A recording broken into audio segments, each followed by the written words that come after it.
Le sous-préfet en chef de la Russe-Afrique a donc peur de se frotter à la puissance de feu de l'armée ivoirienne. Il paraît évident, 72 heures après l'attaque meurtrière sur Difita, au nord de la Côte d'Ivoire, que l'implication d'éléments armés de connivence avec la junte terroriste Ouagadougou ne fait aucun doute. Si les miliciens lobotomisés abusivement appelés VDP opèrent régulièrement des incursions en territoire ivoirien, l'enlèvement le 24 août dernier, dans la matinée de 6 travailleurs ivoiriens, et l'attaque qui s'en est suivie quelques heures plus tard, le 25 août autour de 2 heures du matin à Difita, où 4 civils ivoiriens ont été massacrés de sang-froid, orientent directement les suspicions sur ces groupes armés qui répondent aux ordres du valet de l'impérialisme russe, le félon Ibrahim Traoré.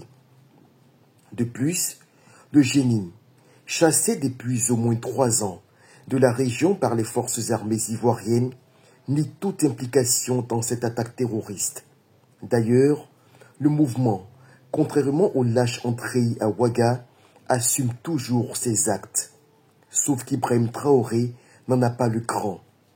Lui qui, à tout point de vue, semble être le commanditaire direct de toutes ces agressions contre le territoire ivoirien. D'abord, de par les revendications fréquentes de ces miliciens qui contestent l'appartenance de certaines localités frontalières à la Côte d'Ivoire.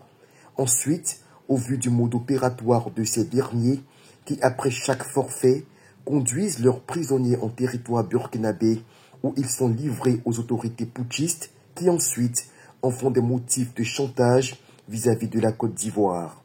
Exactement comme ce fut le cas le dimanche 24 août où les travailleurs ivoiriens de la direction de l'aide et d'assistance aux réfugiés et apatrides ont été héliportés à l'intérieur du territoire burkinabé. Les VDP n'ont pas d'aéronef, c'est une certitude. Ibrahim Traoré, contrairement aux djihadistes, a peur d'assumer. En dehors de ces logorées spectaculaires qui agitent ses ouailles, il sait ce qui peut lui valoir la foudre de la puissance de feu de l'armée ivoirienne. La Côte d'Ivoire et le Burkina sont 2 pays frères.